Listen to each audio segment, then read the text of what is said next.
Hello tout le monde, en espérant que vous allez bien. Aujourd'hui, nous nous retrouvons encore pour répondre à une des questions. Le sucre est-il vraiment le seul responsable des caries? À savoir, tout le monde croit que le sucre est le seul problème qui fait en sorte que nos dents puissent être carrées, mais est-ce vraiment le cas? Avec le sucre, il est bon de savoir que le temps est plus important que la quantité. Manger beaucoup de sucre en une fois est moins pire que grignoter du sucre toute la journée. Lorsque nous grignotons du sucre toute la journée, nous exposons nos dents à ce sucre qui fait en sorte que les bactéries qui sont dans notre bouche puissent s'en nourrir toute la journée et c'est là que les caries s'installent aussi rapidement.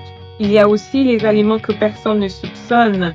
Certains aliments qu'on pense être inoffensifs pour nos dents, au contraire, eux aussi, ils viennent attaquer notre émail.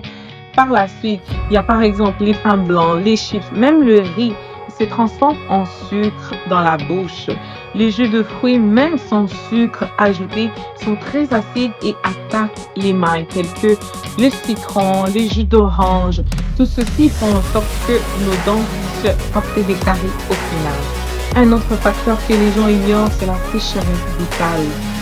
Si vous avez la bouche sèche, vous êtes plus à risque d'être porteur de caries. Donc, j'aimerais dire à quelqu'un, oui, le sucre joue un rôle, mais il n'est pas le seul coupable. Le grignotage, l'acidité, la sécheresse buccale sont tout aussi dangereux que le sucre.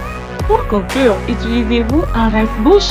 Mettez-y en commentaire. Sinon, n'oubliez pas de lire la description si vous voulez vous procurer d'un rince-bouche. C'est Smile, on a. C'est Smile, votre sourire, notre priorité.